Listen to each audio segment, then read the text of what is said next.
The eviction ban was ended because in the eyes of our government, greed is good, because profits are more important than people, because money and cashing in on an investment is more important than where a renter calls home, because greed is good. A recent article in the Irish Examiner by Cianan Brennan revealed some of the details surrounding the decision to lift the ban, and while I expected no less from our current government, it is still jarring to see the callousness and the lack of priorities laid bare. To quote from the article, a continuation of the ban was dismissed by the department as highly likely to deter new investors from entering the Irish property market, adding that the now expired ban was preventing property sales at an opportune time for investors to divest and realise some profit or minimise any loss.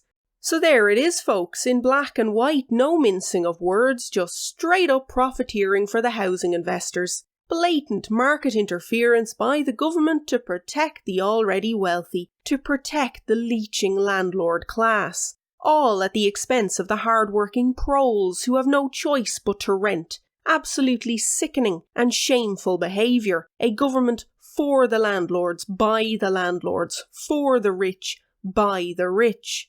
It always sickens me when the government attempts to abdicate its duty to the people of this country by saying that they can't interfere with the market, any market, and yet here they are protecting the investments of the wealthy. Here they are putting the ability for landlords to cash out at the top of the market, above the ability for an ordinary renter to keep a roof over their heads. They'd rather the rich get richer while Generation Rent become Generation Homeless.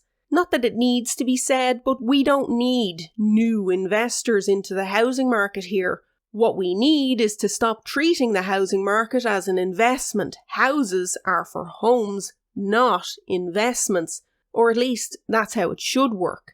But instead we've had this childish mentality and management of housing here in Ireland. We're encouraged to invest in property. That's where the smart money is. It happened during the Celtic Tiger boom, and yet even after the devastation the crash caused to so many lives, here we are again, barrelling down the same road to ruin with no lessons learned, still treating property as the be-all end-all of investments, while blindly ignoring the age-old warning about investments that their value may go up as well as down. And in order to keep long-time Fine Gael and Fianna Fáil voters on side, you know, the wealthy, our government caved into the pleading landlords. They caved into the landlords begging them to think of their nest egg. Now, I don't mean to be cold, but spare me. I don't want to hear about your nest egg.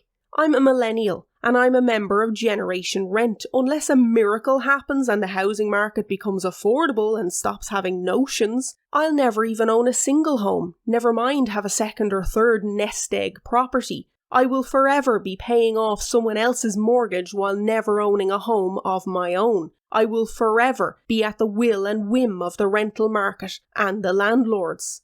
But I don't matter. Renters don't matter. We are simply a small part in the property puzzle, irrelevant until rent is due.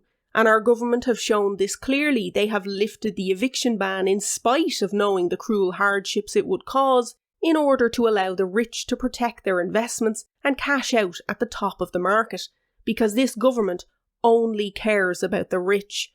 The cost of living crisis disproportionately affects the poorest in society. The healthcare crisis disproportionately affects the poorest in society, and the housing crisis disproportionately affects the poorest in society, and they don't care. Almost 80 TDs and senators are landlords, landowners, or both. Protecting their own, that's all Fianna Fáil and Fine Gael care about. That's why the paper wealth from property is being continuously inflated with the artificial floors of HAP and the various Help to Buy schemes, all to keep this nonsense excuse for a housing market afloat and making money for those connected few. After all, greed is good. Thanks for joining me today, and you know the drill by now. Like, share, subscribe, and hit the bell icon to be notified of new content. And check me out on Twitter for real-time reactions. Until next time, slán go fóill.